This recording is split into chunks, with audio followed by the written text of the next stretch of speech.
Bago natin simulan ng kwento, please like and share the video at huwag na ding kalimutang mag-subscribe.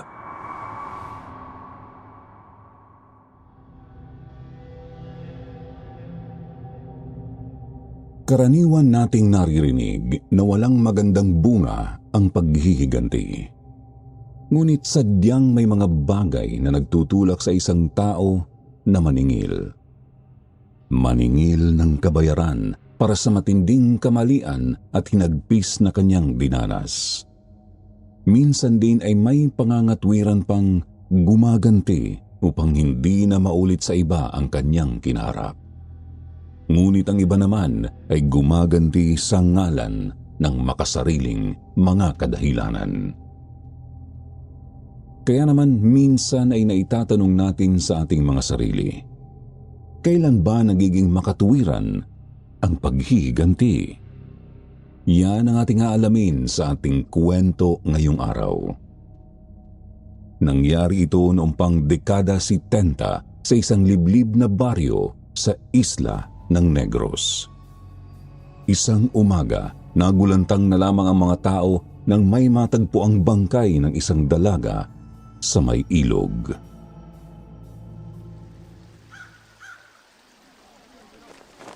Ano raw po ba kasing nangyari dito, Nay? Malaki na naman ba yung buhaya? Mukhang ganun na nga, Pikoy. Wasak na wasak yung bangkay ng babae eh. Ang sabi ng mga kasama niyang mga dayo lang din, gumala lang daw sila doon sa itaas ng talon kagabi. Tapos ayan, bigla na lang may humila sa babaeng yan palubog ng ilog. Ang ipinagtataka ko lang, bakit may tsangaw dyan sa bangkay? Di naman kumakain ng karne yung mga insektong yan eh. Tsaka itim. Bihira ang ganyang klaseng tsangaw dito sa atin. Yan ang di rin namin sigurado, Tatay Meryong. Sa pagkakaalam nga natin, ay mga halaman at prutas lang naman ang kinakain ng mga yan.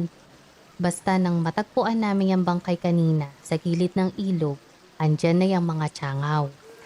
Sana lang talaga, hindi sila dumami.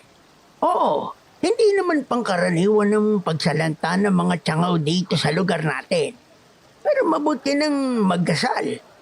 Mahirap na at baka wala tayong maani sa mga susunod na buwan. Ang masama pa, baka isa itong pangikain para sa isang darating na sakuna. Ay, lolo naman eh. Ayos lang na mangamba tungkol sa pananalanta ng mga peste sa sakahan. Pero huwag nyo namang dagdagan ng takot nyo. Dekada 60 na. Dapat ay wala na tayong lugar para sa mga ganyang pamahiin. Dati pa naman kayong pulis tapos ganyan. Hay nakaw, ang mga kabataan nga naman oo. Nanay Sarya, saan po tayo maglalaban nito?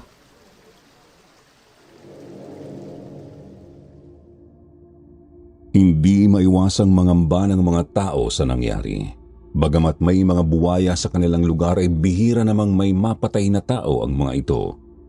Dahil ba hindi marunong umiwas sa mga buwaya ang mga dayo kaya yun nangyari?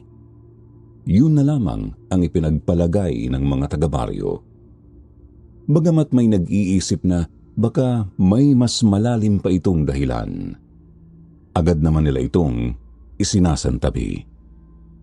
Mas inuuna kasi ng mga taga roon ang asikasuhin ng kanilang mga sakahan at mga alagang hayop.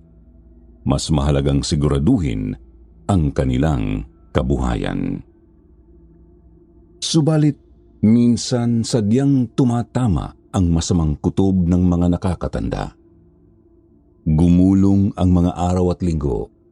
Dumami nga ang mga tsangaw at sinalantana ng mga ito ang mga sakahan.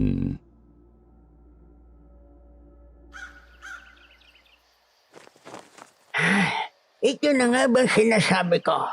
Nagsisimula nang dumami ang mga pesteng tsangaw na yan.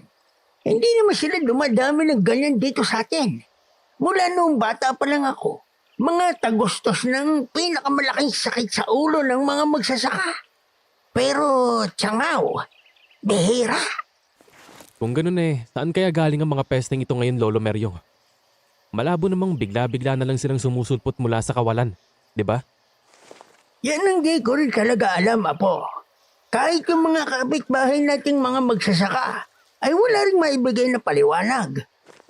Ay, kung ganun po wala na tayong ibang magagawa. Ituon na lang po natin ang ating pansin sa pagtataboy sa mga yan.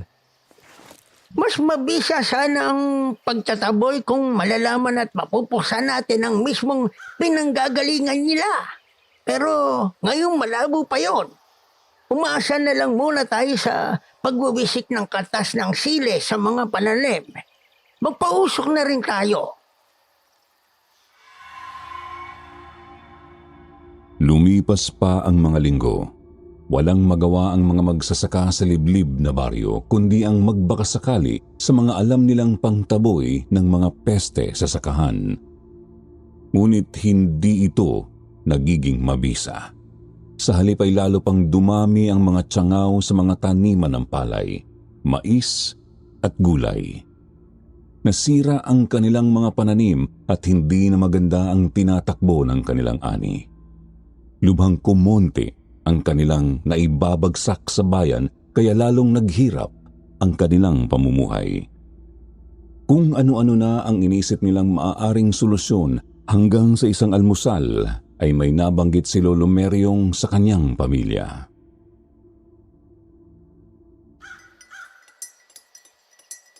Tay, ano nang balak ninyo ng iba pang mga magsasaka?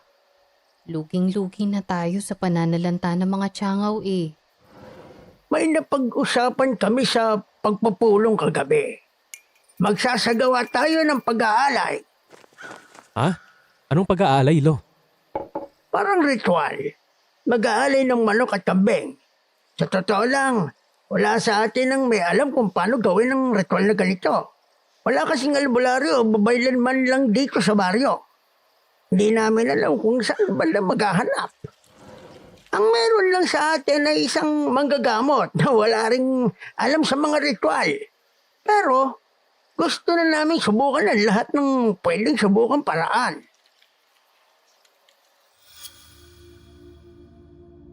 Yun nga ang ginawa ng mga taga-baryo. Isang hapon ay nagtipon-tipon sila malapit sa may ilog.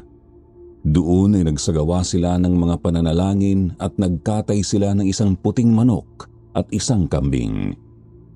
Hinayaan nilang dumaloy ang dugo ng mga iyon sa ilog. Kita nila kung paanong namula ang bahaging iyon ng tubig at sandaling dinumog ng iilang mga tiyangaw.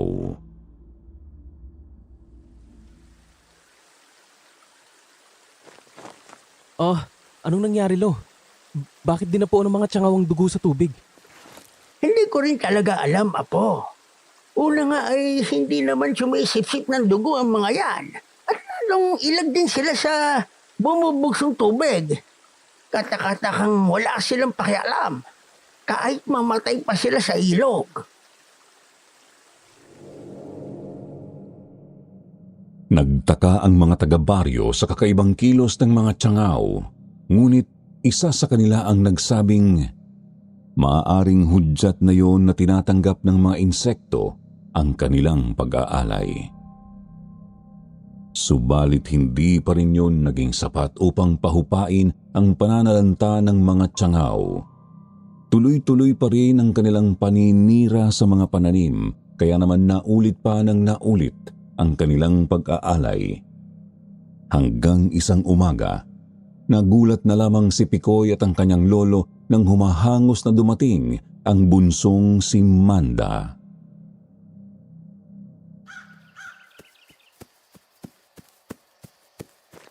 Lolo! Kuya! Ano bang nangyari? Di maipintay ang mukha mo, Manda. Si Mila! Yung kaibigan ko! Nawawala! Ano ka mo? Anong nawala? Lumabas daw po yun para magligpit ng sinampay kagabi. Tapos, hindi na bumalik. Ang nakita na lang po yung yung tsinelas niya. Tapos, Tapos ano? may natagpo ang kakaibang mga bakas malapit sa tsinelas niya. Paa ng tao, pero may kaunting patay na dugo at tana. Hindi maganda to. Pupuntahan ko ang tatay ni Mila. Teka, Lolo. Sama ako.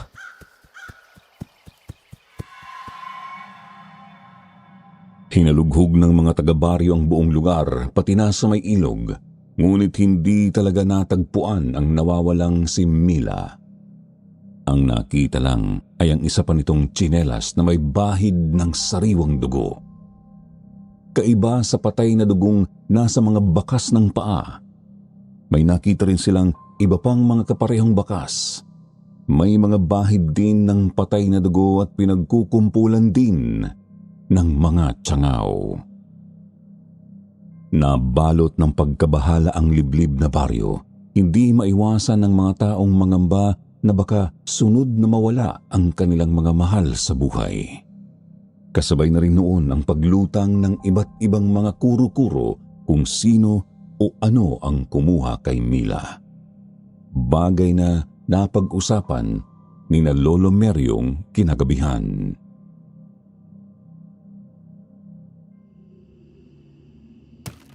Aswang? Seryoso ba kayo, Lo? Mukha ba ako nagbibiro, Pikoy? Isa sa mga pinaghihinalaan ng mga tao ay aswangan dumagit kay Mila. Kahit na ako ay malakas din ang kutob ko na totoo yun. Lolo, wala nang aswang. Isa pa kwentong bayan lang naman yung mga yan eh. Panakot sa mga bata. Hindi mo alam ang sinasabi mo, Pikoy. Totoo ang mga aswang. At kung hindi man, sige nga, ipaliwanag mo kung paano nawala si Mila. Sabihin mo kung ano yung kakaibang mga bakas na nakita. Malay ba nating sadyang may masamang loob lang na gumagala sa paligid? Dinukot si Mila para sa kung anumang pakay. Alam niyo na pong ibig kong sabihin. Pero hindi nun maipaliwanag ang patay na dugo at ang kumpulan ng mga tiyangaw sa mga bakas. Kaya kayo, kailangan ninyo mag-ingat. Ha?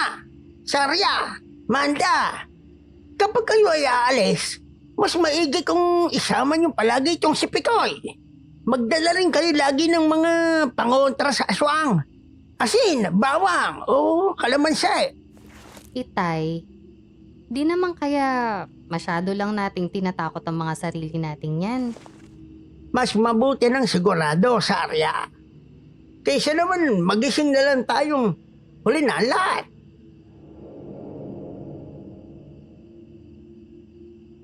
Hindi man naniniwala sa aswang, gumugulo naman sa isip ng 16 anyos na si Pikoy kung sino ang kumuha kay Mila. Nangangamba ito kung paano kaya niya masisigurado ang kaligtasan ng 13 anyos pang kapatid na si Manda. Kaya naman sinunod na lamang niya ang habili ng kanyang lolo Meryong. Samahan palagi ang kanyang ina at kapatid kapag aalis ng bahay. Yun nga lang ay itak lang ang palagi niyang bitbit dahil hindi naman siya kumbinsido sa bisa ng asin at bawang. At yun nga mismo ang kanyang ginawa ng sinamahan ng kanyang nanay at kapatid para maglaba sa may ilog.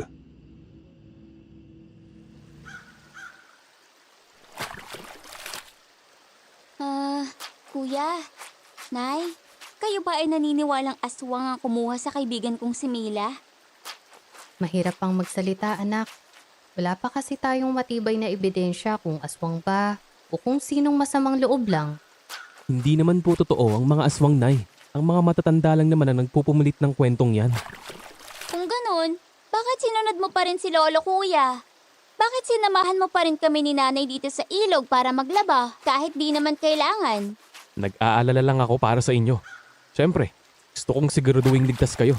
Eto nga, at may nakasukbit na itak sa baywang ko, oh. Sino mang mananakit sa inyo, tatagain ko. We, hindi nga. May dala ka bang asin o bawang, Pikoy? Wala po eh. Pero sa palagay ko pwede naman ng panakot itong itak. Ano naman kasing magagawa ng asin at bawang, di ba, Nay? O siya, sige na. Bilisan na natin tumanda at nang makauwi na tayo. Nay, sino yun? Ha? Ayun po, oh. Yung matandang nasa tawid ng ilog. Di ko pa siya nakikita dito sa atin eh. Dayo ba yan?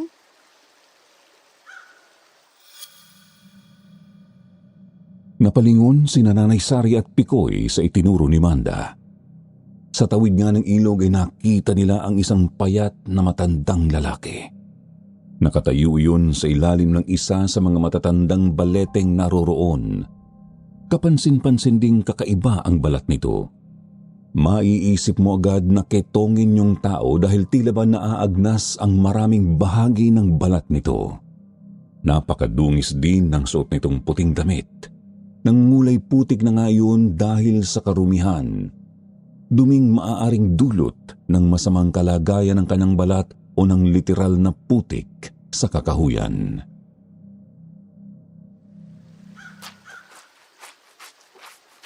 Anong problema ng isang yan? Bakit panay titig dito banda sa atin? Manda, anak, bilisan mo na yung pagbabandaw. Ewan, pero masama ang kutob ko sa matandang yan. Bakit naman po, Nay? Basta, huwag ka na mga tsangaw! Ba't biglang dumami tong mga pesteng to? Nagtaka ang mag-iina kung bakit biglang dumami ang itim na mga tsangaw sa kanilang paligid, gayong nasa mismong gilid naman sila ng ilog. Di sila magkandaugaga sa pagtataboy sa mga insekto hanggang sa muling mapalingon si Pikoy sa tawid ng ilog at nagtaka nang mapansing wala na roon ang matanda.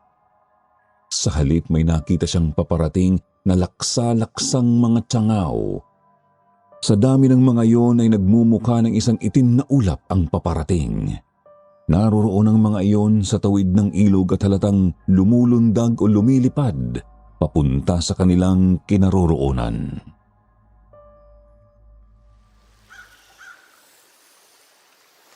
Nay, Manda! Tingnan nyo! Takbo na tayo! Dali! Iwan niyo na muna yung mga nilabhan. Manda, bilisan mo na! Opo, Nay! Nay! Tara na po! Andyan na! Nay! Bilisan nyo! Nay!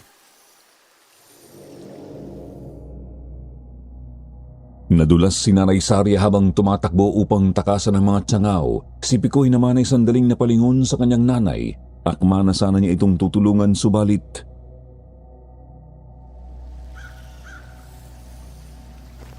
Huwag kang hihinto! Unahin mo ang kapatid mo! Ilayo mo rito ang kapatid mo! Pero Nay! Takas na! Bilisan mo na! Hindi! Hindi!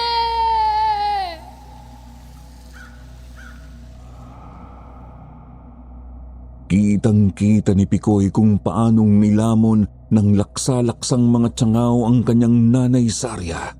Nagmistulang itim na lambat ang mga yun na humila sa kanilang biktima pabalik sa may ilog. Wala siyang magawa kundi ang unahin ang kaligtasan ng kanyang kapatid. Pilit niyang binubugaw palayo ang mga tsangaw habang tuloy-tuloy sa pagtakbo si Manda. Ilang minuto pa napansin niyang nilubayan na sila ng mga insekto pero hindi rin sila huminto sa pagtakbo hanggang sa makarating sila sa kanilang kubo.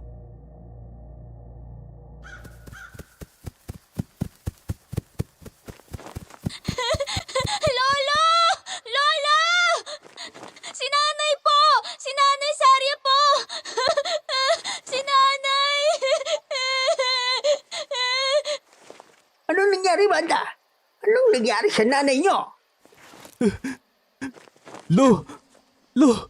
Si Nanay! Kinuha po ng mga tsangaw! Ano ka, ma? Paano kinuha? Tinumog po kami ng mga laksa-laksang mga tsangaw mula sa tawid ng ilog. Tapos, ayun. Pinauna kami ni Nanay na makatakbo. Naiwan siya. Hindi lang siya ng mga tsangaw papunta sa ilog. Paano mahihila ng mga insekto ang nanay niyo? Hindi ko rin po talaga alam, Lo. Basta parang naging malaking lambat yung mga insektong yun. Diyos ko! Dali-daling nagpunta si Lolo Meryong sa kusina at kinuha ang lalagyan ng asin. Lumabas siya ng bahay tsaka isinabo iyon sa bubong at buong bakuran. Nagdurog din siya ng mga uling at inilagay yun palibot sa bakuran. Pagkatapos, bumalik siya sa loob para kunin ang kanyang itak.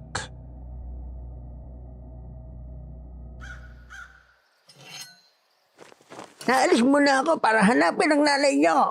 Pagkalabas ko ng kubo, isarado ninyo ang lahat ng pinto at bintana. Higpitan ninyo ang pagtatali sa mga tarangka. At huwag na huwag kayong lalabas o magbubukas man lang ng bintana. Hanggang di ako nakakabalik. Maliwalag ba?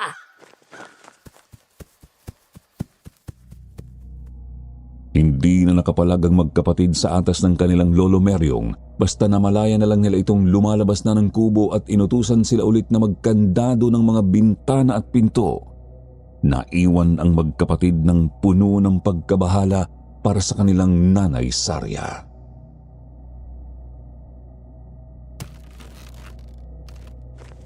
Kuya, aswang bang kumuha kay nanay? Halatang takot na takot si Lolo eh. Hindi ko alam, Manda. Pero sundin na lang natin. Ang totoo, wala na akong karapatang questionin si Lolo matapos ang lahat. Kitang-kita ko mismo kung paanong kakaiba ang kinilos ng mga sangaw kanina. Hindi ka panipaniwalang nakuha nila si nanay, pero nangyari nga. Sana mahanap na ni na Lolo si Nanay Sarya. Yan ang ipagdasal natin, Manda. Sige na, isara na natin ang buong kubo.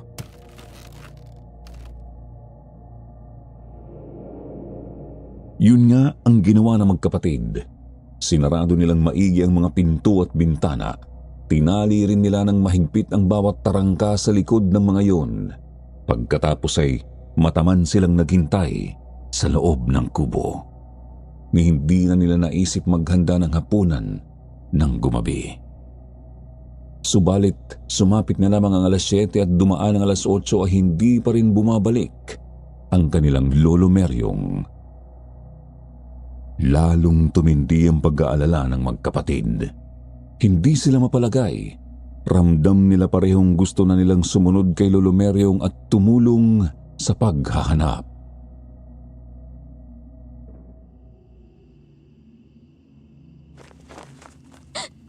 Mag-aalas 9 na, kuya. Wala pa rin sina Lolo.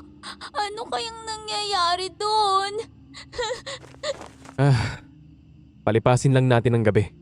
Kapag sumikat ang araw at wala pa rin si Lolo, lalabas na ako. Sa totoo lang, gusto ko nang sumunod ngayon pero di naman kita pwedeng iwan dito. Isa pa, nakakatakot, kuya. Mapanganib din sa'yong lumabas. Narinig mo yung kaluskos? Oo, kuya. Sa labas. Ano kaya yun? At bumaho. Amoy tsangaw. Nagsitayuan ang balahibo ng dalawa.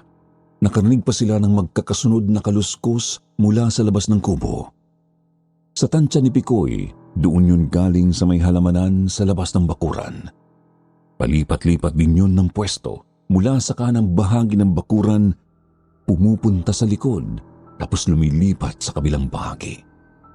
Pupunta sa may harap at babalik na naman sa bandang kanan. Paikot-ikot lang yun na animoy nagmamasid o naghahanap ng malulusutan. Noong mga sandaling yun din ay bigla na lamang bumigat at lumamig ang hangin. Kaya naman lalong nagsitayuan ang balahibo ng magkapatid. Unti-unti na rin silang pinanlalamigan ng kalamnan.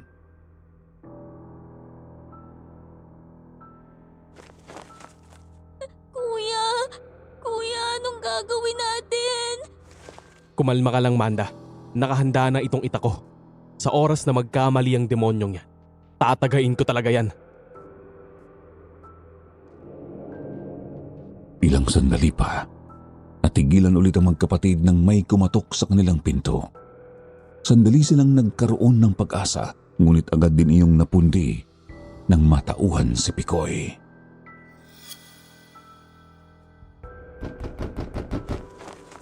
Lolo! Huwag kang papaloko. Hindi si Lolo yan.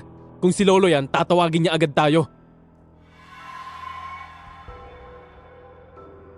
Nagpalipat-lipat ang pagkatok sa bahay. Mula sa harapang pinto ay napunta iyon sa mga dingding. Tumindi rin ng tumindi ang napakasangsang na amoy sa paligid. Hanggang sa narinig na rin nilang may kaluskos sa mismong silong ng kubo. Tipong may kung anong hayop na tumakbo palusot ng napakabilis. Kasabay din noon ay ang pagsampal ng mas malala pang amoy na agad ding humina pagdaan ng kung anumang nilalang.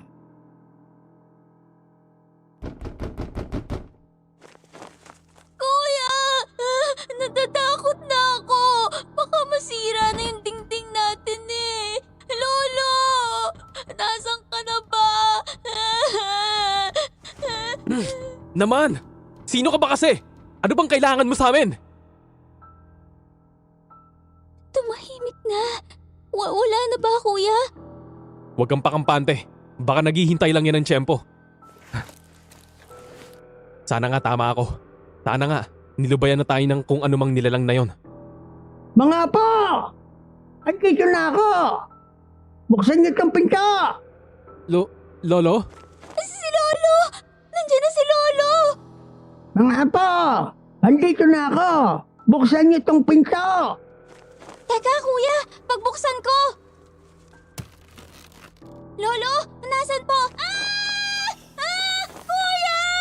Tulong! Agad na pasigaw ang dalagitan ng binuksan ng pinto at sinugod siya ng laksalaksang mga peste.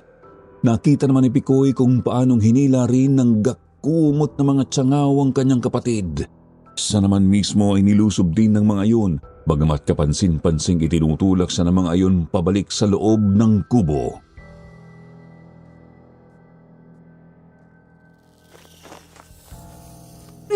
Hindi! Manda! Manda! Ibalik niyo ang kapatid ko! Manda! Manda! Nakakainis! Ano bang kailangan niyo sa amin? Ano kailangan niyo sa kapatid? Sino yun? Natigilan si Pikoy nang may makita siyang nakatayo sa may ilalim ng puno ng sampalok. Madilim ang bahaging yun, ngunit naaninag niya ang hugis ng anino nito. Hindi siya maaaring magkamali. Yun mismo ang matandang lalaki na nakita nila sa tawid ng ilog. Noon din ay biglang humilamos sa kanyang mukha ang napakaraming tiyangaw, kasabay ng napakasangsang na amoy ng mga yun. Sinubukan niyang itaboy ang mga insekto habang pilit na humahakbang palabas, ngunit pakiramdam niya ay isang tao talaga ang nagtutulak sa kanya pabalik ng kubo at hindi isang kumpol ng mga peste. Ilang sandali pa nagulat na lamang siya nang walang maramdaman ang kanyang braso nang muli niyang bugawin ang mga yon.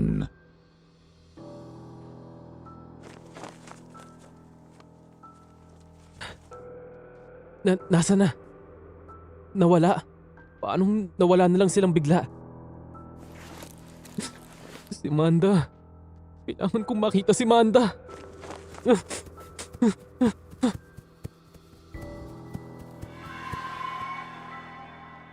Hindi man alam kung paano ililigtas ang kapatid ay tinakbo ni Pikoy ang sakahan.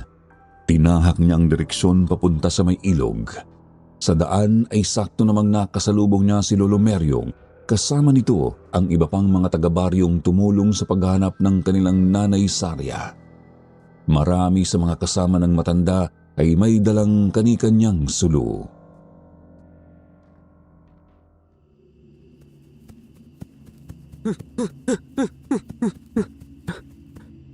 Lolo! Lolo Meryong! Pikoy, anong ginagawa mo rito? Di ba sinabi kong wag na wag kayong lalabas ng bahay? Ang kapatid mo, nasaan? Lolo, saka na po ako magpapaliwanag. Si Manda, kinuha na rin po ng mga tiyangaw. Ano? Kasama si Pikoy, tarantang tinahak ng grupo ni na Lolo Meryong ang daan papuntang ilog. At hindi pa man sila nangangalahati ay may nataraw na silang katakot-takot na dami ng mga tiyangaw. Nagkukumpulan ng mga yon sa isang dako ng lupa at tila may kinakaladkad na kung ano.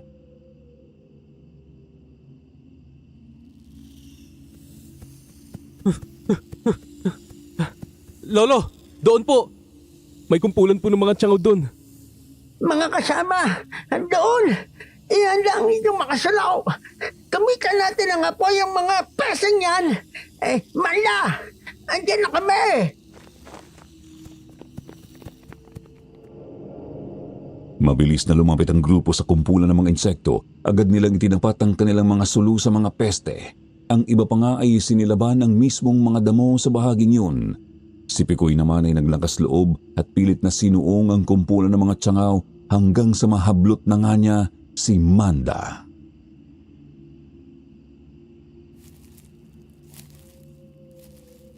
Manda! Manda! Andito na ako! Kuya, tulong. Huwag ka mag-alala. Iaalis kita rito. Pikoy! Bilisan mo na! Andyan na, Polo! Tara na, Manda, dali na! Yeah.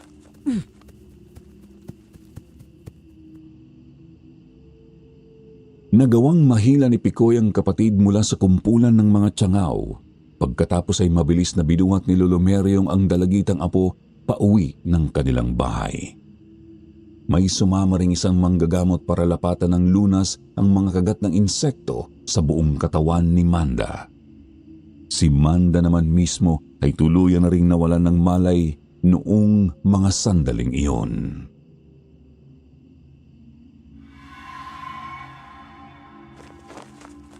Ano ba kasing nangyari, Pikoy? Hindi ba sabi ko wag na wag kayong lalabas ng bahay hanggat di ako nakakabalik?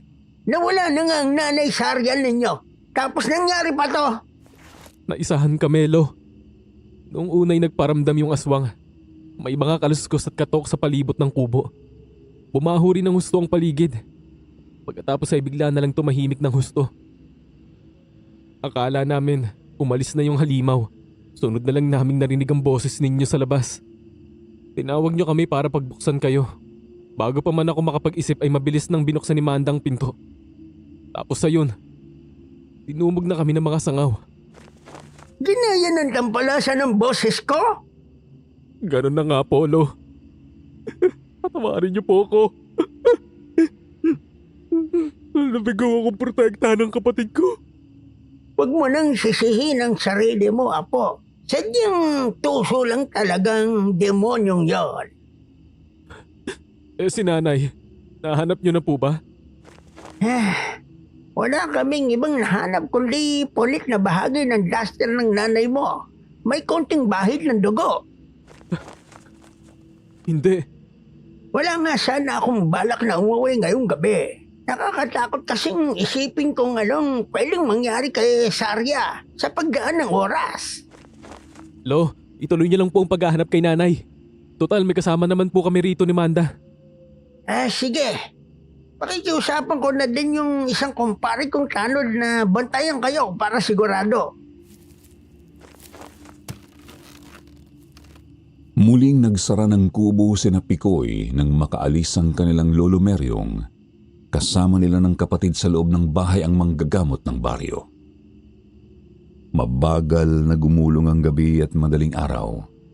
Hindi makatulog ang binata dahil sa pag-aalala para sa kapatid. Sumapit na lamang ang umaga, dilat na dilat pa rin si Pikoy. Hanggang sa makauwi na nga si Lolo Meryong, nakaalis na rin ang mga kasama ng magkapatid.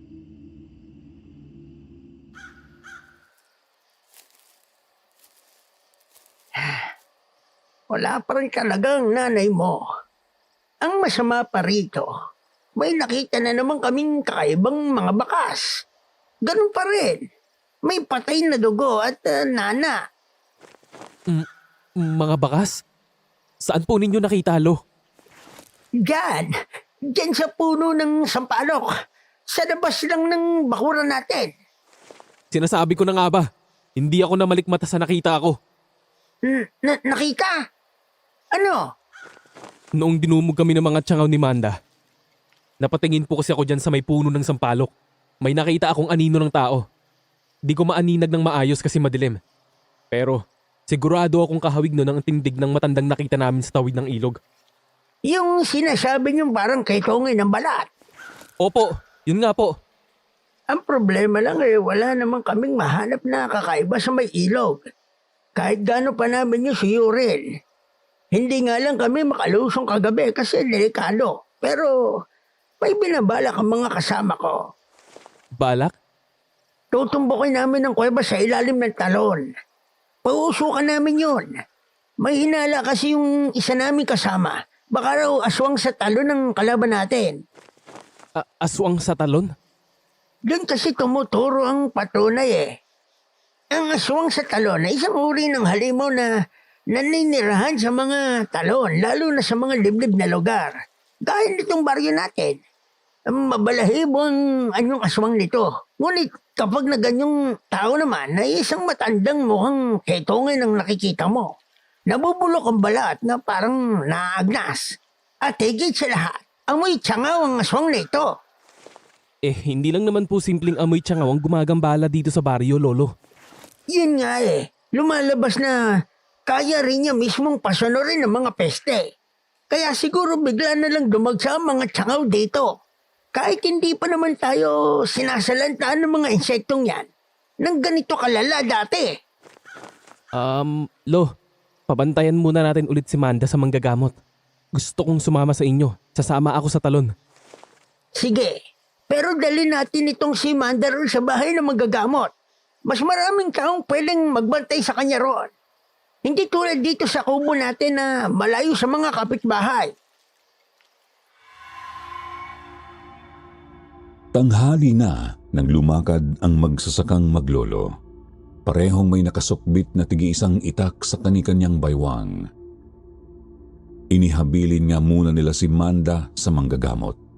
Pagkatapos ay agad na silang sumama sa pagtitipon ng mga taga-baryo. Namutol sila ng ilang mga puno ng balete tsaka dumiretso na sa may talon. Doon, napansin nilang may napakaraming tsangaw nga ang namamahinga sa palibot ng talon. Sa bandang gilid sa mga puno at kahit sa mismong mukha ng bangin, natatakpan ng mga ito ang mga lupa, puno at bato. Kaya naman nangungulay itim na ang paligid kung titignan.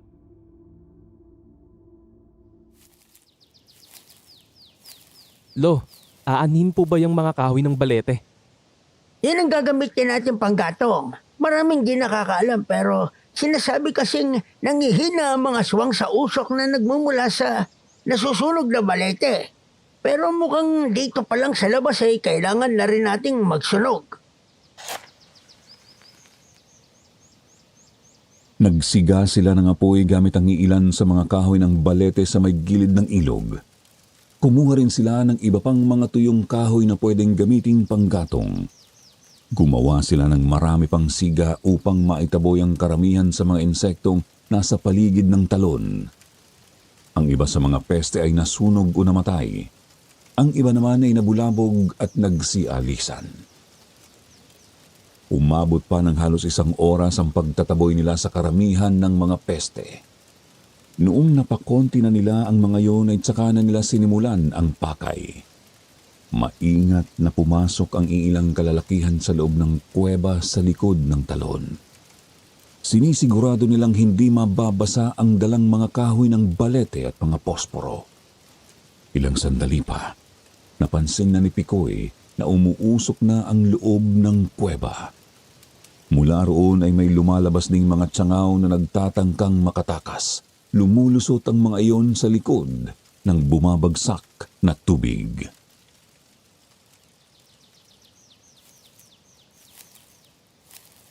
Kakaiba talaga ang kilos ng mga pesteng yan. Halatang may sumpang gumagabay sa kanila. Yun nga po, Elo. Karaniwang takot sa malakas na bugso ng tubig ang ganyang mga insekto. Bakit malakas ang loob na lang lumusot sa likod ng talon? Nakakapagtaka. Bukod dun ay kaya rin nilang manghila ng isang tao kapag nagkumpulan. Nanay Sarya, sana talaga mailigtas ka pa namin. Mga bandang 4:00 na nang magpasya ang grupong pasukin na ang yungib. Punong-puno na rin kasi ng usok ang kuweba noong mga oras na iyon. Sigurado silang nalukob na nito ang pwedeng pagtaguan ng kung sino man sa loob. Nagtaka ang magkakabaryo kasi mukhang mas lumaki ng bahagya ang kuwebang yun. May napansin pa silang nagkasangang daan sa loob. Bagamat parehong medyo makitid ang mga yun, sakto lang ang isang tao kung dadaan. Sumama si Lolo Meryong sa grupong pumunta sa kaliwang lagusan. Si Pikoy naman ay doon sa may kanan. Pansin na pansin ng binata ang napakaraming mga itim na tiyangaw sa paligid. Ang iba ay patay na at nakabagsak na lang sa mga bato. Ngunit ang iba naman ay nangingisay-ngisay pa at hindi pa tuluyang namamatay sa usok. Napansin din niya ang kakaibang amoy ng paligid. Pinaghalong amoy ng tiyangaw at ng nabubulok na karne.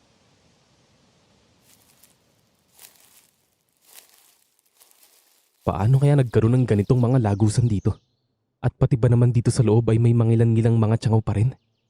Halatang may namumugad rito.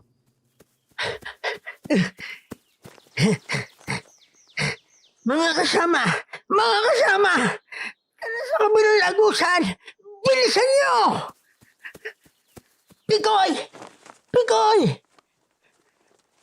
Apo! Si nanay mo! Si Saria! Nahanap na namin! Talaga po? Nasaan po si nanay? Tara sa kabila at ihanda mo ang sarili mo!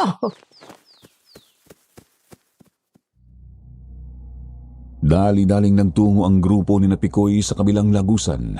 Matindi na ang kalabog ng kanyang dibdib at tuloy-tuloy na rin ang malamig na pawis sa noo. Ulang na lang ay liparin niya ang napakalubak na lagusan para lang marating agad ang kanyang nanay Saria. Hanggang sa marating na nga niya ang bandang dulo ng lagusan. Doon ay napakahirap na talagang tiisin ang kakaibang sangsang ng paligid. Naroroon ang iba pang mga kalalakihang kasama ng kanyang Lolo Meryong. Naroon din ang tatay ni Mila, yung bang dalagang nauna nang nawala. Kita ni Pikoy na todo ang iyak ng lalaki at halos magwala na ito. Tumakbo palapit ng binata. Tiningnan niya ang kanina pa tinitignan ng mga kalalakihang naroroon at noon din ay halos gumuho ang kanyang mundo sa natanaw.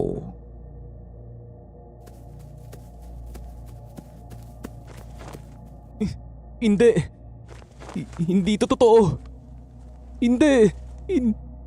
Nay! Nanay Saria! Nay! Hindi! Nay! Uminaw ka ba? Magpakatatag ka! Paano ako hihinahon, Lo? Paano? Wala na si nanay. Wala na si nanay Saria.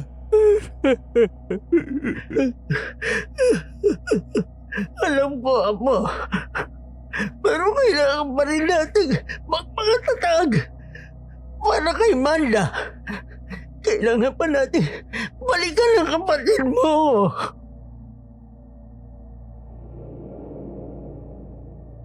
Tuloy-tuloy ang pag-iyak ni Pikoy sa harap ng bangkay ng kanyang nanay Saria.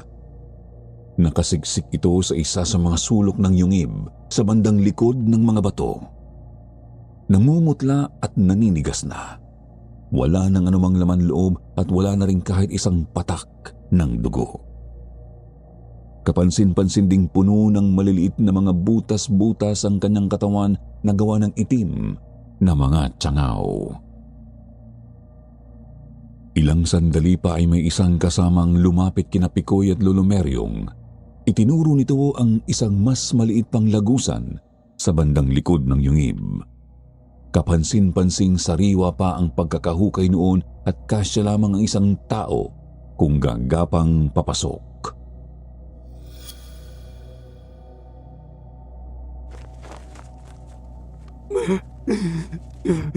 Humanda ka sa aking demonyo ka.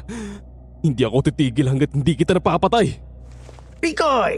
Ano ba? Huminahon ka nga! Huwag kang padalos-dalos! Huwag niyo akong pigilan, baka kayo ang tagain ko. Apo! Huwag niyo akong pipigilan. Papatayin ko ang hayop na yon. Igaganti ko si nanay. Kung naduduwag kayo, huwag ninyo akong itulad sa inyo. Pikoy! Ano ba? Pikoy! Hoy! Hindi nagpaawat ang binata. Tuloy-tuloy siyang gumapang sa sariwang lagusan. Hindi niya alintana ang napakasangsang na amoy ng daanang yun, pati na ang mangilan-ngilang tsangaw sa loob. Itinataboy lamang niya ang mga yun o di naman kaya ay pinipisa sa mga palad hanggang sa marating niya ang isang maluwang na namang bahagi ng kuweba. May konting liwanag sa lugar, sinag ng araw na nakakalusot sa iilang mga butas sa bandang itaas.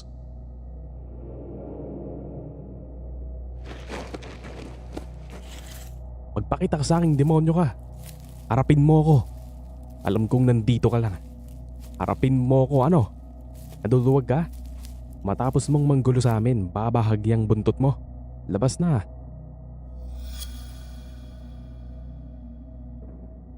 Iniligid ni Pikoy ang mga mata sa bahaging yun ng yungib tsaka lumakad ng kaunti. Binunot na rin niya ang itak na nakasukbit sa bewang upang maging handa sa anumang mangyari.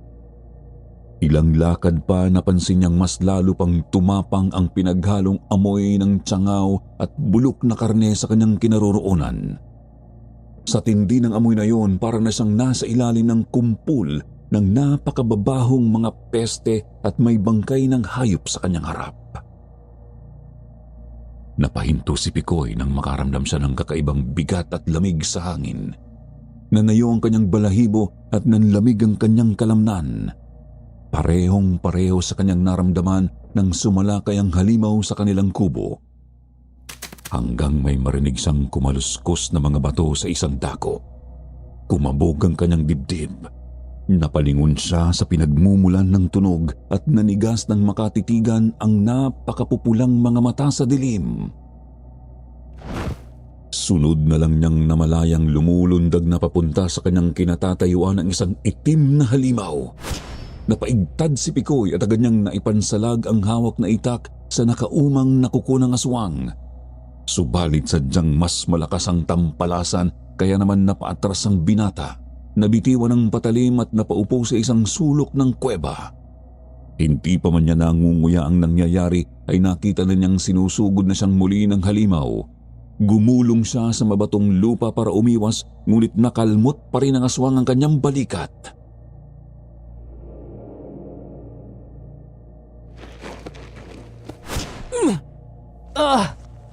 Aray! Aray! Punyeta ka! Masyadong matalas ang mga kuko ng demonyong to! Ano na? Nasaan ang tapang mo, bata? Napakalakas ng loob mong amunin ako, pero hindi mo man lang ako magawang makiliti. Isa kang malaking hangal! Ngayon, katapusan mo na! Hayop ka! Igaganti ko si Nanay Sarya! Hindi!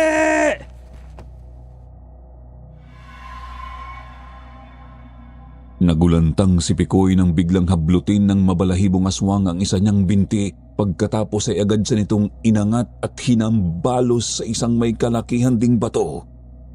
Lumaktaw ang hininga ng binata at sandali ring nagdilim ang kanyang paningin nang tumama ang kanyang likod. Lalo ring nagdugo ang sugat sa kanyang balikat na gawa ng mga kuko ng halimaw. Nang sandaling luminaw ang kanyang paningin ay nakita niyang papalapit na sa kanya ang aswang. Kita niya ang karimari-marim nitong hitsura. Payat, ngunit puno ng napakaitim na balahibo ang buong katawan. Unti-unti nang dumidilim ang kanyang paningin. Hindi niya sigurado kung nagdidileryo na ba siya noon o ano, ngunit sa paningin niya ay naaaninag niya ang kanyang lolo sa may likod ng aswang at nang tuluyang dumilim ang kanyang paningin, bigla namang humiyaw ng malakas ang halimaw. Animoy nasaktan.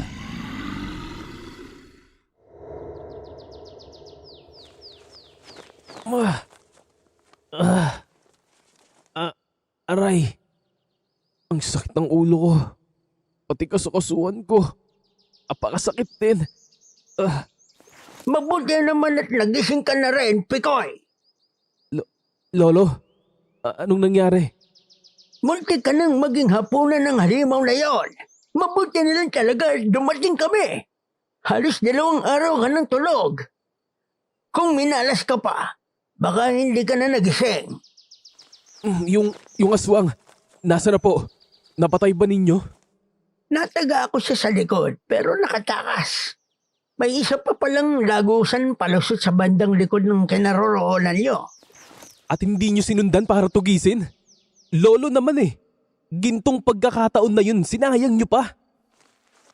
Pikoy! Paano na si nanay? Hindi ninyo ipaghihiganti ang nanay ko? Napakaduwag nyo, Lolo! Napakaduwag nyo!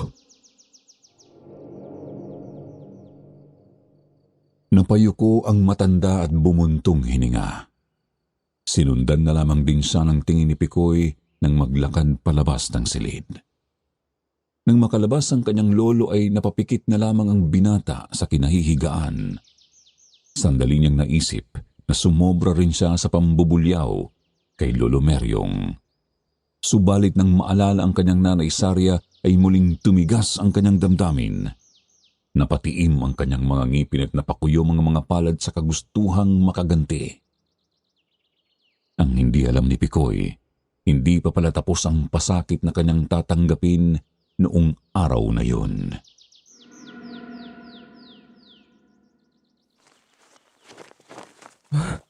Bakit ganito? Ano nangyari kay Manda? Lolo, sabihin niyo sa akin, bakit nagkaganito ang kapatid ko? Nang magising siya ay ganyan na siya. Ikoy, hindi kumikibo at hindi makausap. Tulala lang na nakatitig sa kawalan. Mahirap nga rin pakainin dahil hindi niya nginunguya ng maayos ang pagkain. Hindi. Manda. Kasalanan ko to eh. Kasalanan ko to. Hindi ko nailigtas ang kapatid ko. Lumipas ang mga buwan na natiling tulala ang dalagitang si Manda. Si Pikoy naman ay halos hindi talaga kinikibo ang kanyang Lolo Meryong. Siguro nga ay sinisisi niya ito kung bakit nakatakas ang aswang. Ngunit nanliliit din siya sa sarili dahil nga hindi niya na ipagtanggol ang kanyang nanay at kapatid. Kasabay din noon ay ang biglang paghupa ng pananalanta ng mga tsangaw. Luging-lugi sila noong anihang iyon dahil sa laki ng pinsanang idinulot ng mga peste. Pero nakabawi rin naman ng sumunod. Ang halimaw naman ay hindi na rin namataan. Hindi na rin nasundan ang pagkawala ng mga tao.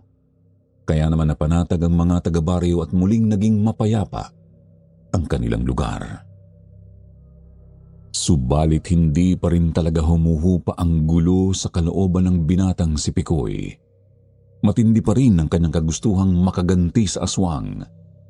Umaabot pa sa puntong gusto na niyang bumalik ito sa kanilang baryo para lang magkaroon ng pagkakataong mapatay ito.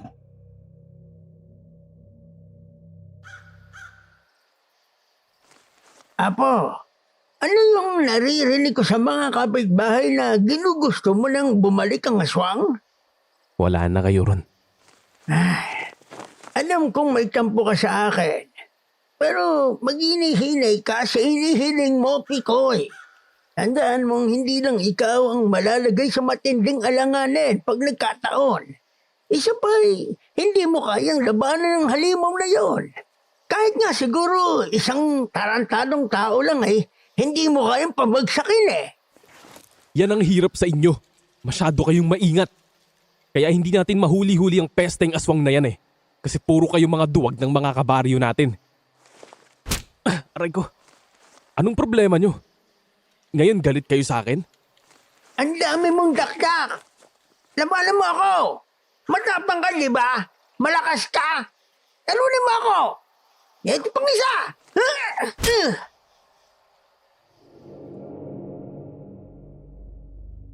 Gulat na gulat si Pikoy nang pagsusuntukin siya ng kanyang Lolo Meryong. Kumunot ang kanyang noo. Sinubukan niyang sumuntok pabalik ngunit hindi siya makatama maski isa man lang. Sinubukan niyang sumipa pero nahawakan lang ng matanda ang kanyang binti.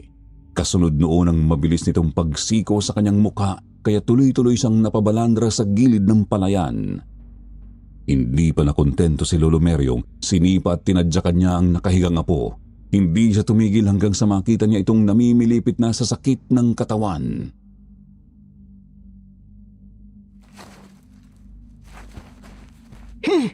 Akala ko ba malakas at matapang ka, ha? Ano na? Hanggang dyan ka na lang ba? Bumangon ka dyan! Bangon! Ano bang problema nyo? Problema ko, ikaw at yung kayabangan mo, masyado ka mapasok. Di ka nag-iisip. Kung ako lang sa isang simpleng matanda, hindi mo man lang matamaan. Yung aswang pa kaya. Partida! Halos 15 taon na akong retirado mula sa pagiging polis nito sa lagay na to.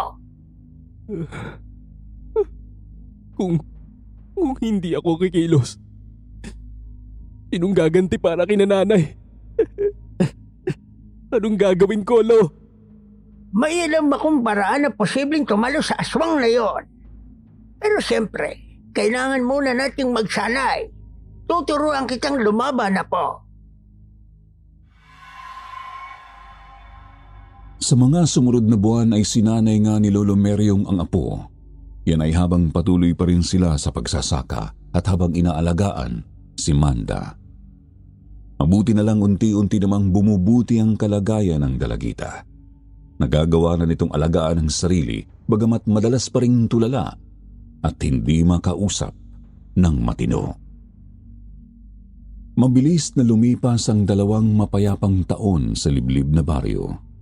Tuluyan nang napanatag ang mga taga roon. Ngunit hindi ang magsasakang maglolo na sina Meryong at Pikoy. Isang tamang desisyon dahil isang araw nga ay muli na namang nag-iba ang ihip ng hangin.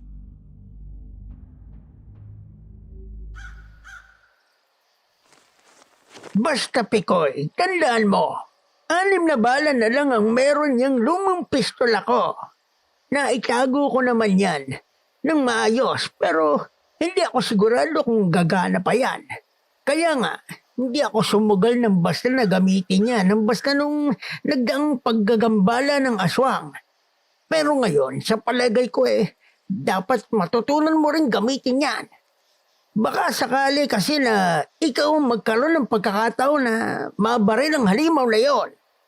Sige na, tandaan mo isang putok lang ang pwede mong gamitin ngayon bilang pagsubok. Pwede mo nang isasayang baril. Ayos lang, Polo. Hindi ko sasayangin itong isang bala na to. Ngayon, patamaan mo yung buko na sinabit ko sa puno. Handa ka na ba? Hawakan mo yan ng maigi dahil malakas din ang puwersa na babalik sa'yo. Handa na po, Lolo. Sige, bibilang ako ng 3 at kalabitin mo na ang gatilyo. 1, 2, 3.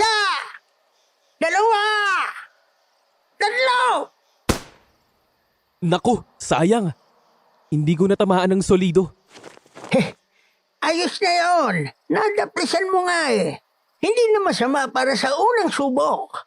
Ngayon ay ituon mo ang sarili sa pagsasanay sa pag-aasinta.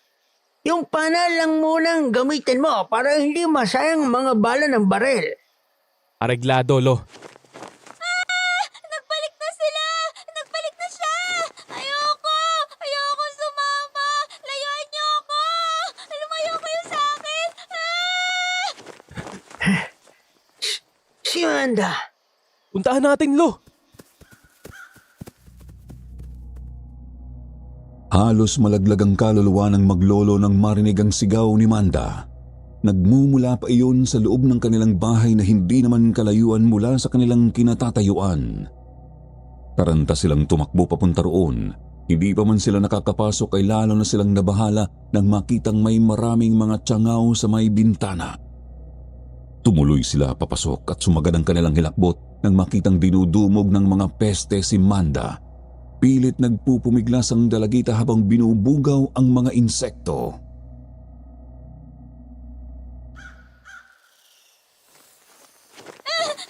Layuan niyo ako!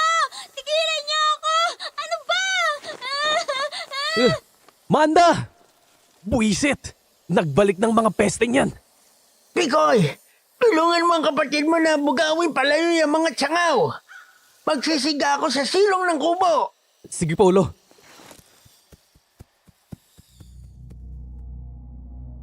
Hindi na malaman ng dalaga kung anong pagpupumiglas at pagtataboy ang gagawin. Si Pikoy naman ay pilit na binubugaw palayo ang mga tiyangaw na dumudumog sa kapatid, ngunit tila ba hindi nauubos ang mga insekto.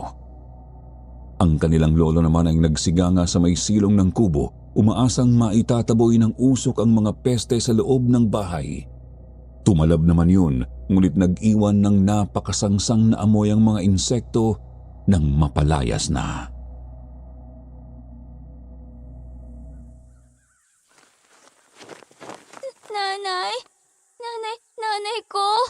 Nanay ko, tulungan niyo ako. Nay! Pikoy, kumusta ang kapatid mo? Eto't nanginginig po sa takot, Lo. Napakarami rin pong kagat ng mga insekto sa buong katawan. Sige, basta bantayan mo lang muna sa dyan sa loob. Maglalatag lang ako ng mga pangot rito sa labas. Ramdam kong nasa paligid lang ang inihintay nating bisita. Po? Makiramdam ka sa paligid, Apo. Makiramdam?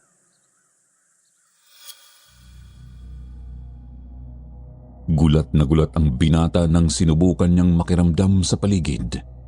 Maliban sa masangsang na amoy, napansin din niya ang napakabigat na presensya sa hangin. Agad ding nanuot sa kanyang kalamnan ang kakaiba ngunit napakapamilyar na lamig.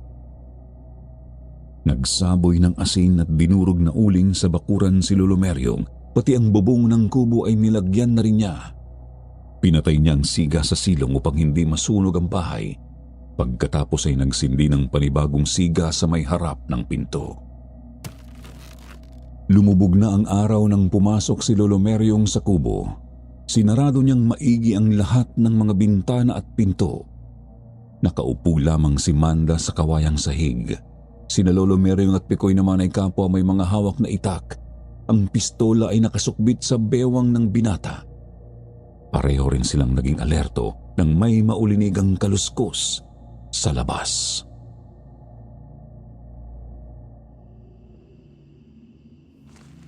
Andiyan na siya!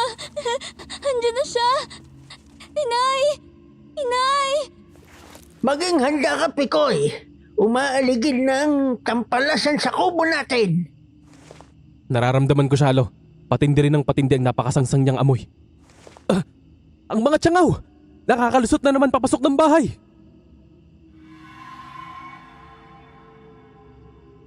Ilang minuto pa unti-unti na namang nakakapasok ang mga tiyangaw sa kubo. Lumulusot ang mga iyon sa siwang ng dingding, bintana at pinto. Di na magkanda-ugaga sina Lolo Meryong at Pikoy sa pagpatay sa mga peste. Si Manda naman ay tumitindi ang panginginig tuwing nadadapuan ng tiyangaw. Hanggang sa may naulinigan na nga silang mga kaluskos, gumagalaw yun paikot ng kubo. Sa bandang kaliwa, pumupunta sa likod bahay, dadako sa may kanan tapos babalik na naman sa may likod. Halatang iniiwasan ang bandang harap ng bakuran kung saan may nakasinding siga. Lumipas pa ang ilang minuto at tuluyan ang kinatok ng kung sino sa labas ang dingding sa may likod bahay. Hindi nga nagtagal ay nagsalita na ang halimaw.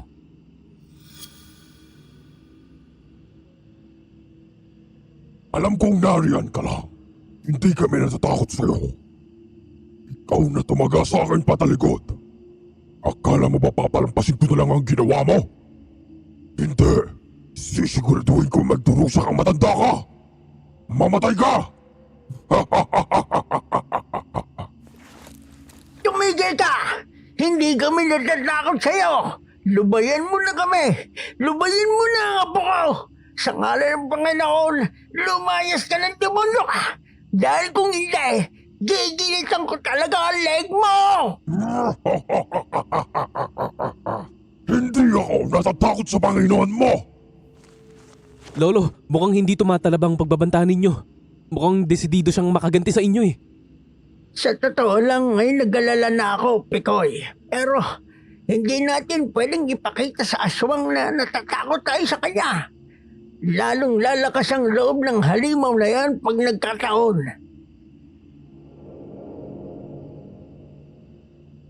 Ramdam ng maglolo na lalong naging desperado ang aswang.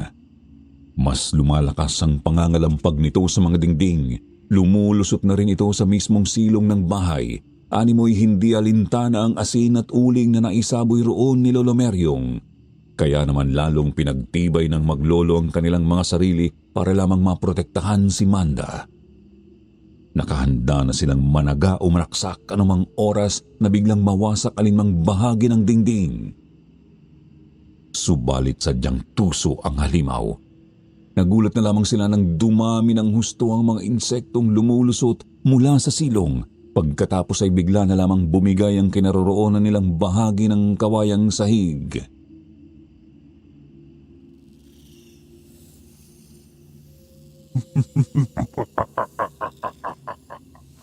Ayoko na! Tama na! Tama na! Aray ko! Aray! Manda! Hindi! Pikoy! Hawakan mo si Manda! Bilis! Sinusubukan ko, Lo. Pero pinipigilan ako ng mga tsangaw. Akin ka na! Manda!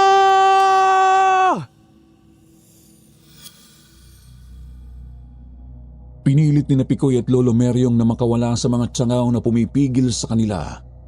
Yun ay habang nakikita nilang dinadagit palayo ng mga peste si Manda. Tanaw rin nilang nakatayo lang sa may kalayuan ng isang anino. Nasa madilim na bahagi sa ilalim ng puno. Ilang minuto pa ay nagawa na nga nilang makawala sa kumpul ng mga insekto, ngunit hindi na nila matanaw ang dalaga at ang aswang. Noon din ay napagpasyahan nilang tumakbo papunta sa may ilog. Dala pa rin ang kanikanyang itak. Si Lolo Meryong naman ay may bitbit na bote ng gaas at posporo. Sinuong ng maglolo ang gabi kahit malamlam na liwanag ng buwan lang ang nagsisilbing tanglaw. Tinakbo nila ang sakahan. Hindi na alintana ang marami-rami pa ring mga tsangaw na sumasalubong sa kanila. Subalit kahit halos liparin na nila ang daan papuntang ilog ay hindi pa rin sila umabot.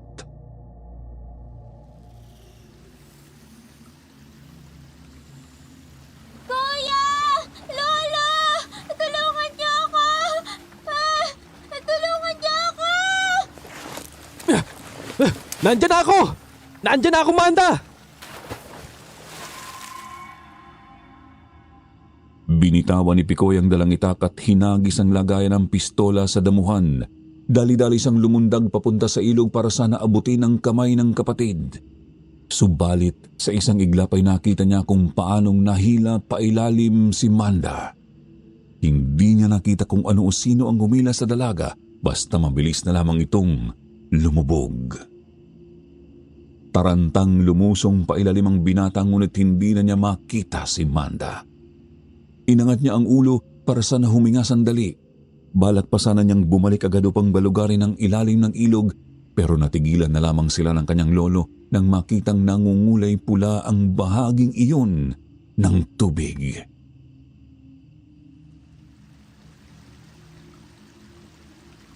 Lolo, wala si Manda rito. Nawawala ang kapatid ko. Diyos ko! Gulugurin mo yung bahaging yan! Doon ako lulusong sa may unahan! Baka sakaling doon papuntahan kung ano mang dumagit sa kanya. Ganoon nga ang nangyari. Ginalugad ni Pikoy ang bahaging iyon ng ilog pero hindi talaga niya matagpuan ang bunsong kapatid. Si Lolo Meryong naman ay wala ring nakita sa bahaging tinignan. May nakakita sa kanilang iilang mga taga-baryo kaya dumami ang tumulong sa paghahanap. Sa kasamaang palad, wala nang buhay si Manda nang matagpuan sa may ibabang bahagi pa ng ilog. Wakwak na ang sikmura. Walang ni isang patak ng dugo at puno ng mga kagat ng insekto.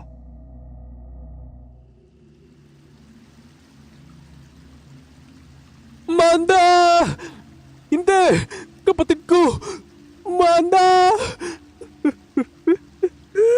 Diyos ko! Bakit kailangan mangyari sa iyo ito, Apo? Manda! Gagantay ako! Gagantay ako! Igaganti ko si Nanay Sari at Manda! Papatayin kitang demonyo ka! Agad inasikaso ni na Lolo Meryong at Pikoy si Manda para iburol. Dahil nga nasira ang sahig ng kubo, doon nila inilagay ang kabaong sa may silong ng kubo tapos nilagyan ng maayos na mga dingding. Kumbaga'y sadya nilang ibinaba na lang ang buong kubo, paibaba sa mismong lupa. Mabuti na lamang at may mga tumulong naman sa maglolo para isaayos agad ang lahat. Yun nga lang, sa ikatlong araw ng burol ay muli namang dumagsa ang mga tiyangaw sa mga sakahan. Muling sinalanta ng mga ito ang mga palay, mais, gulay at prutas, maging mga hayop at tao ay sinasalakay na rin nila. Kaya naman kaunti lamang ang pumupunta sa burol ng dalaga. Takot ang mga tao na magpagala-gala kahit umaga.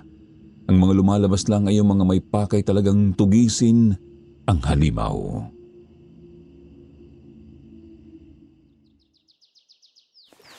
Sumusobra na talaga ang demonyong yan. Masyado nang malaki ang pinsalang dinudulot ng kanyang mga tiyangaw dito sa atin. Ay, yun nga eh. Ayan nga at may nawala na rin isa pang babae.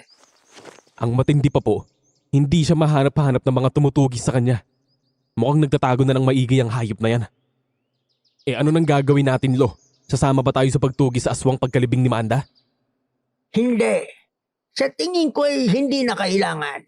Bakit hindi na kailangan? Huwag niyo sabihin naduduwag na naman kayo. Gusto niyang gumanti sa akin. Kaya malakas ang kutob kong siya mismo ang pupunta rito sa bahay. Doon natin sa gagantihan pabalik. Lolo Meryong, Yun din mismo ang dahilan kung bakit bumili ako ng maraming mga insenso at pampausok. ang kahinaan ng mga tiyangaw.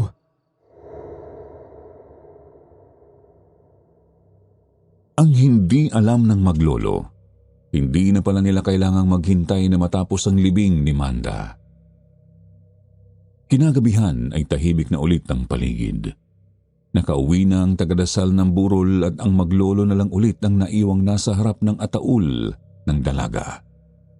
Saradong-sarado ang kubo upang pigilang makapasok ang maraming tiyangaw, bagamat may nakakalusot pa ring mangilan-ngilan.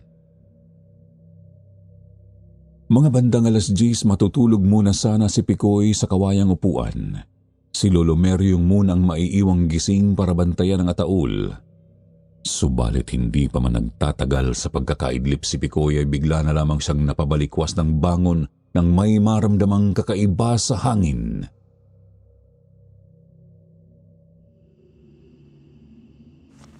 Nararamdaman mo rin, Pikoy? Tama nga po kayo. Lo, naririyan na naman siya. Ihanda na natin ang mga sandata. Madali ka! Tarantang kumilos ang maglolo. Kumuha sila ng ilang nakahandang mga bagong hasang itak at mga pinatulis na kawayang parehong ibinabad sa bawang, asin at uling.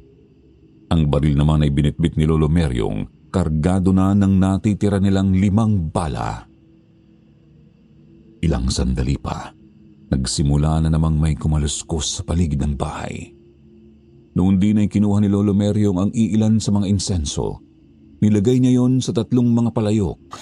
Sinindihan niya yon kasama ang mga uling at ilang piraso ng kahoy ng balete. Nilagay niya yon sa mismong harap ng kabaong ni Manda. Agad na nilamon ng usok ang loob ng kubo at nangagsimatay ang mga tiyangaw na nakapasok. Sandali ring tumigil ang mga kaluskos sa labas bagamat hindi nakampante ang maglolo.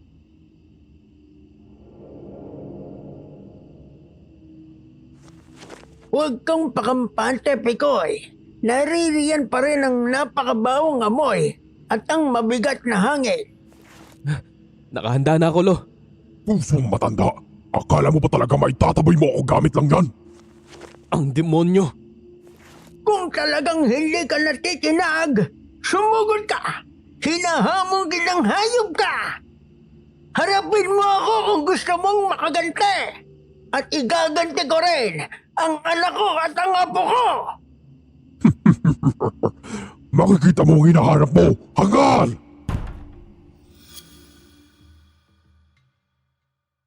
Nagulat ang maglolo nang biglang kumalabog ang pinto ng kubo. Sunod na pinagkakalampag ng aswang ang mga dingding. Hindi nila masabi kung naghahanap ba ito ng daan para makapasok o sadyang naninindak lang. Mula sa harap ay pumunta yon sa may kaliwa, dumiretso sa likod bahay at lumipat sa may kanan. Noong bumalik na sana yon sa harap ay muli namang kinalabit ni Lolo Meryong ang gatilyo ng kanyang pistola. Noon din ay biglang pumailan lang ang garalgal na hiyaw ng aswang.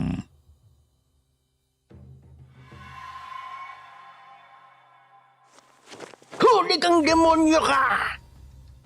Pikoy! Sugurin na natin! Bilis! Tara po, Lolo! Dali-daling lumabas ng pinto ang maglolo. Nakita nilang paika-ikang tumakbo ang aswang papunta sa malapit na halamanan. Nakita rin nila ang napakadaming tiyangaw na umaaligid sa bakuran ngunit di makalapit sa mausok na kubo. Muling pinaputukan ni Lolo Meryong ang aswang pero agad itong nakalundag palayo. Noon ay tatatlo na lamang ang bala ng kanyang pistola. Kaya minabuti ng matanda na sugurin na ang halimaw gamit ang itak. Pinaghagis niya si Pikoy ng ilan pang mga insenso sa bandang bakuran at halamanan bago sa biglang tumakbo ng nakaamba ang patalim.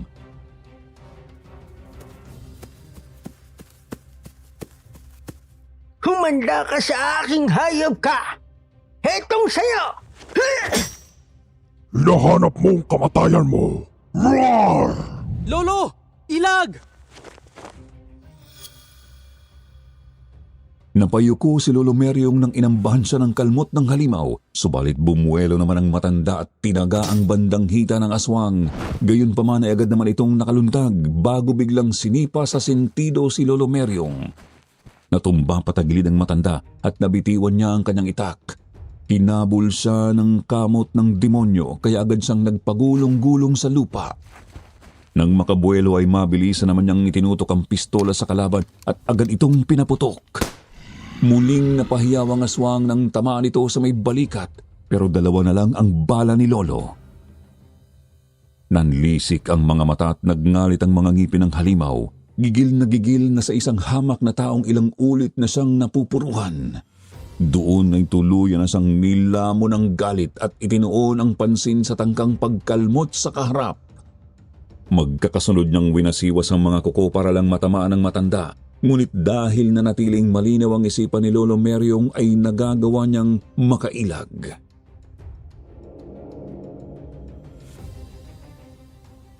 Walang yakang tao ka? Nagkamali ka ng piniling kalaban! Isa kang hangal! Kung nagkamali ako, ba't di mo ako matamaan ngayon? Ikaw ang hangal!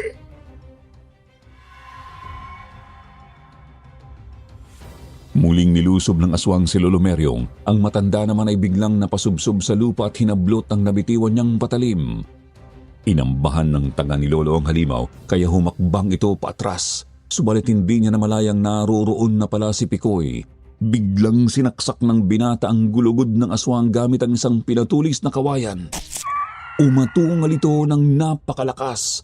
Nakakikilabot pakinggan, ngunit wala ng talab sa maglolo.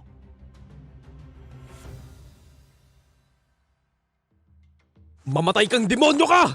Pagsisiyan mo sa impyerno ang mga ginawa mo sa amin! Magkakasunod na saksak pa ang binigay ng binata sa aswang. Lalong nanggalaiti ang halimaw kaya hinarap nito si Pikoy at tinangkang kalmutin. Ilang kalmot din ang kanyang pinakawalan. Nadaplisan ng binata sa may braso, ngunit mas maraming saksak ang natamo ng halimaw. Hanggang sa naging desperado na ito. Naitulak niya pati hayaang binata. Kukumbabawa na sana niya si Pikoy ngunit bigla na namang pumutok ang baril ni Lolo Meryong. Tinamaan sa likod ang halimaw. Muling hinarap ng aswang si Lolo Meryong, isang tiyempo na hinihintay ng matanda. Sa isang iglap, kinalabit ni Lolo Meryong ang gatilyo at nasapul ng huling bala sa noo ang aswang. Noon din ay bumangon ulit si Pikoy tsaka pinagpatuloy ang pagsaksak sa halimaw. Nagpakawala ng isang malakas na atungal ang aswang bago tuluyang bumagsak sa lupa.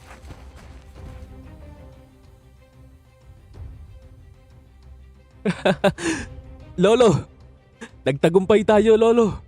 Napatay natin ang aswang! Ah!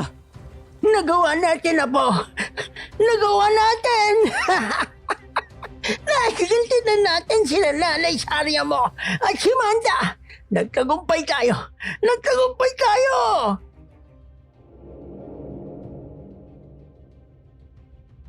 Napansin ng maglolo ang unti-unting paglalaho ng mga tsangaw sa paligid ng umuusok na bakuran. May mga lumilipad palayo, ngunit ang iba ay talagang nawawala lang bigla sa hangin. Hindi nagtagal ay may nagsinating na ring mga kabaryo ng maglolo. Gusto nilang malaman kung ano ang narinig nilang mga pagputok ng baril. At nadatnan nga ng mga ito ang walang buhay na katawan ng aswang sa bakuran. Makalipas pa ang ilang minuto ay nagulat na lamang sila nang biglang umusok ang katawan ng mabalahibong halimaw. Napakabaho ng usok na yon, pinaghalong amoy ng napakaraming tsangaw at ng nabubulok na karne. Napaatras ang nagkukumpulang mga taga-baryo. Nakatutok ang kani-kanilang mga patalim sa bangkay. Nakahanda kung sakali mang bigla yung bumangon at sugurin sila. Subalit nang mawala ang napakabahong usok ay naiwan sa lupa ang bangkay ng isang ketonging matanda. Naaagnas ang balat at napakadungis ng damit.